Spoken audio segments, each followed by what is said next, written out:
Greetings and salutations. This is your girl, Outspoken Diva, and let's talk about it, shall we?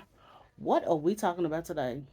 Today we are talking about Freaknik, the wildest party never told. That is a documentary on Hulu, streaming on Hulu, and we're gonna talk about it. I got a chance to sit down and watch it, and my overall impressions of this documentary is pretty good. Um, I was prepared to cringe at this documentary because of the way it was presented, um, the trailer of it, and then also the talk behind it. How Freaknik was talked about last year when they first announced that it was coming about.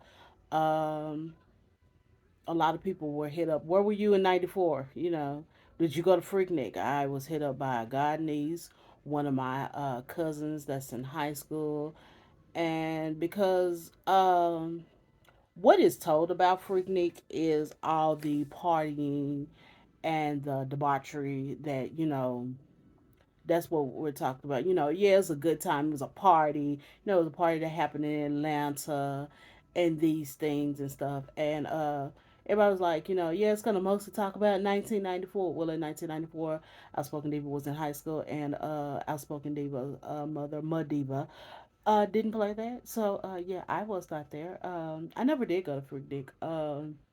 If there's a documentary that comes out about the Kappa Beach party and they show area shots of the 45 freeway going into Galveston, and in 2003 some people line dancing. Don't zoom in, okay? All right. But other than that, no, I did not go to Freaknik. So um all I knew was it was this party and stuff. I remember MTV had this their own documentary out back when when the True Life days or whatever, and you see stuff, but of course there had to be more that went on, right? And that's what this documentary is about, and it's a pretty good depiction of what it is. So we're gonna talk about the good, the bad, and the diva of it all. That's a head nod to Andre the Black Nerd. So yeah, let's get started. The good. The good. Oh, all of this is non-spoiler. Non-spoiler. So, yeah. Good. They talk about the history of freaking how I got started. Did not know. I know who talks about the start of Freaknik. They only talk about the partying. So, how did Freaknik get started? Okay. Uh Later on, I will talk about the bad because we do need to. One day, somebody's gonna give us a definition of freak. But okay, but how we come up with Freaknik, how to get started, those type of things. I'm glad we talk about that. Then the another good was each transition, how we start from where it started, when it started out small, when it became. And they talk about the years of '93 to '94 where it becomes larger, and from '94 how it becomes this talked about thing, and then they talk about the transition of its downfall, and they tell the all the truths on why, all the truths about why is not just because of the behavior of the attendees. It is also about mm, the political and financial leadership of Atlanta, of the city. Okay, we they talk about that. There's a good explanation of each transition. Each from like I said, from the beginnings to when it gets bigger to the decline. It is great. You know. Oh, okay. It's more than just what was depicted on like the news and in newspapers and things of that nature. Uh, the culture of the time periods. Someone says it in there. They say if you look at scrapbooks and picture books of each time period, you can tell clothing, fashion, hairstyles, They talk about the hard hairdos. This one lady, spoiler alert, talks about pump it up. Women walking around with pump it up. That wasn't just at Freaknik. That was everywhere. That was the time, you know. Uh, you even see the when they first get started, the time period and what they were wearing back then. Okay, the historic, you know, the beginners, the ancestors of this time period. You see what they're wearing and things of that nature. And then you know, you see, you know, like I said, cultural things, even down to like cars and why the partying and things of that nature. It's very good, very good. Uh, why the downfall? Again, that is it. We you find out very well the downfall. It is more than just there are several factors on the downfall, and they take a nice good hit at all the downfall factors. Jalen Rose. I have on my college shirt, my new college shirt. Shout out to my sister, Lamar University. Jalen Rose, I give him a good. He was a person who did not go to a HBCU. Whenever we talk about things that, when it comes to black college experiences, people tend to focus on the HBCUs, which is a good thing. But you leave out when you want to put it in the public space, you leave out blacks that go to PWI's predominantly white institution. Jalen Rose is there and he says it, and it's like, how did, because you also need to know it was more than just HBCUs that were there. No, people, students that were there. There were students from everywhere, and you know, Jalen Rose does a very good interpretation for someone like me who went to a PWI on how did you get to Atlanta for Freaknik? How did you find out and stuff like that? I thought it was very good.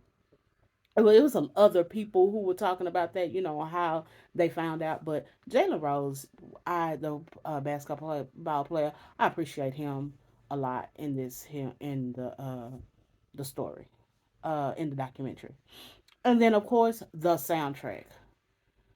High School Outspoken Diva was getting her life on some of those songs. I forgot. It was so many songs I forgot about. I forgot about so many songs.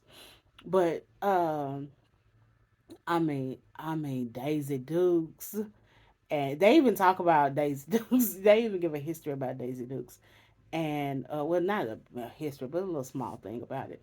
I mean, just all kinds of songs. You know, of course, we get Luke comes up, and you know that music, just all kinds of songs and stuff. And I was like, oh my god, I had forgot about some of that song. And yeah, I kind of had a little jam break through some of it. You know, I probably should have paused some of it, so I could dance, but I didn't. But it was good. Those are my goods. Let's talk about the bads. There's some blame passing through from one guy on there. Several people say it in the thing, but there's this one guy. We're talking about like current times. They didn't say nothing about down there in Daytona, down there in Galveston. You weren't down there, so you don't know. Spring break is complained about everywhere. Yes, because it is happening. Freaknik was happening to black people. The complaint about things about going on spring break happens to all culture. I mean, all the races. Everybody that goes down to a beach or a large gathering somewhere, there are complaints.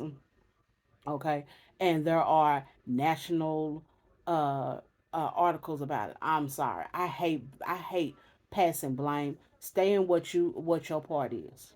Okay, you weren't down there. I mean, just this year, Miami closed its beaches, and the spring breakers had to go to Fort Lauderdale.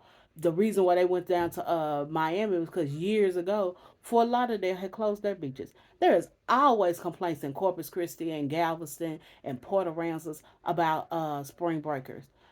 So if you don't know, hush. Stop passing blame on things you don't know about, because now it makes you look kind of crazy. Because yes, white spring breakers, they're discussed also. They're complained about also. I'm sorry, I don't like, and I brother, sorry, yeah. Um, Uncle Luke's reactions. Uncle Luke shows up in one of the transitional parts, and Uncle Luke's reaction to his part It's weird. Um, I mean, spoiler alert. When it becomes too big, it becomes this. The non-college kids are there now, and he knows that he's part of this blame, but his reaction to it is kind of like, it's odd to me. It's odd. Do I expect anything less? No, but it's still odd. Okay. That's just my opinion. That's bad for me. And then, okay, there is now a Freaknik festival that's around, and stuff. They're trying to revive Freaknik. And what irked me was, and I always wondered when they revived um, Freaknik, did the new talk to the old? And it's quite apparent that they didn't. Um, and it's not just the old in the 90s. That doesn't look like they talk to the older generation that started Freaknik. And to me, at some point, this is where the documentary, I wish they had spent a little time. I wish they had let old and new talk. There should have been a portion where they should have talked. Maybe somebody can get them on a podcast, or there can be a discussion somewhere, Because to me, I can see where the newer Freaknik is trying to get back to the original way. But again, I didn't know who talks about the history of Freaknik. So do they even know? And to me, I wish this documentary could have been more of a bridge for the old and the new. So yeah, and look, like I'm not saying about the beginning, the beginners, the founders of Freaknik, but those that were in charge or had something that were in more involved or attending in the 90s, late 80s and the 90s, they are very much, no, leave Freaknik alone. And I wish we could have more of a cohesive discussion about that. That was the bad about Freaknik, the wildest party never told. Let's talk about the diva. I kind of alluded to when they talk to the culture, the outfits. Between Daisy Dukes, the hard hair dudes, they had this one chick. She had on these pants, and then she had on this crop top to show off her belly button. I'm like, that was, yeah. It wasn't more than just short shorts, and there were other outfits that were out there. Long dresses that had the splits up the legs and thighs. Trust me, I own quite. I didn't own Daisy Dukes. I mean, I own short shorts, but I didn't own Daisy Dukes.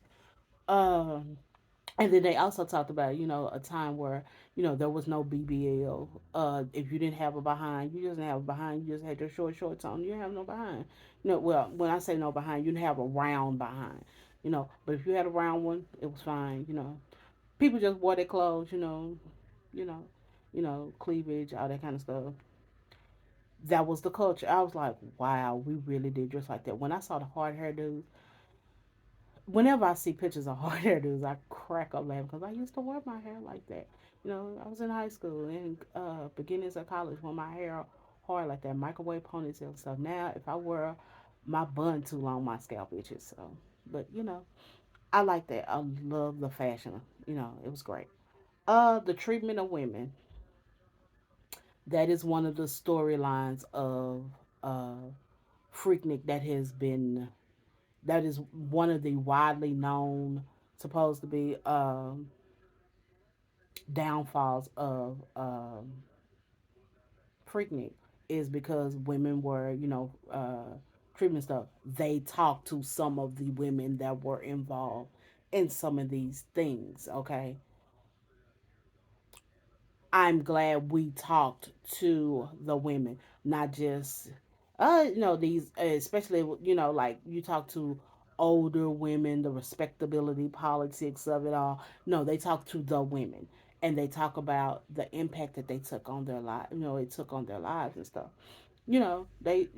And yeah, again, it is one of the reasons for the decline of Freaknik, but it has to be told. I mean, we're gonna talk about the good, we're gonna talk about the bad too.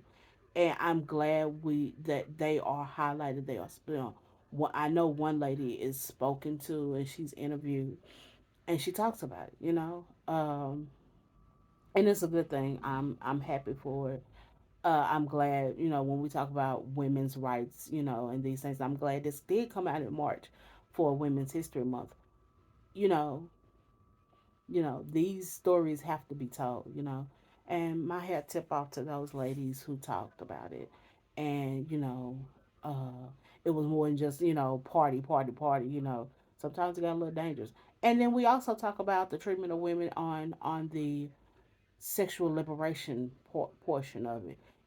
Some ladies, they were this is not toward the decline. This is toward up in the up upper time.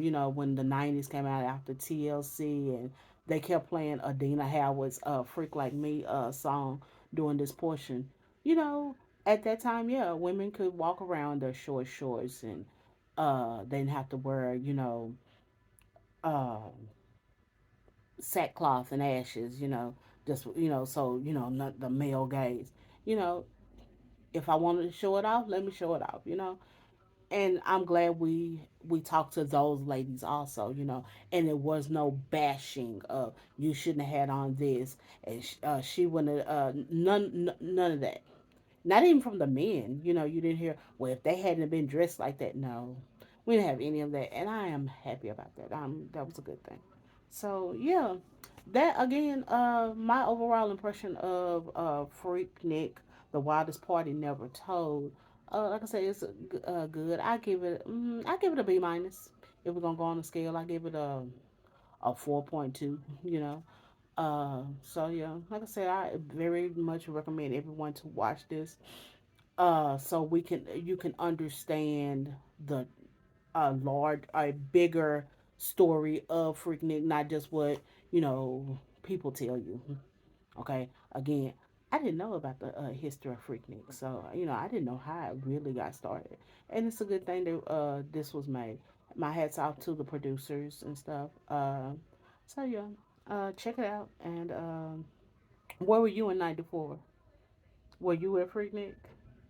I'd like to know. Drop them down in the comments on this video on the social media site that you see this on, except Facebook. You drop it down below on the video, or drop me a line on the email address that's in the description box.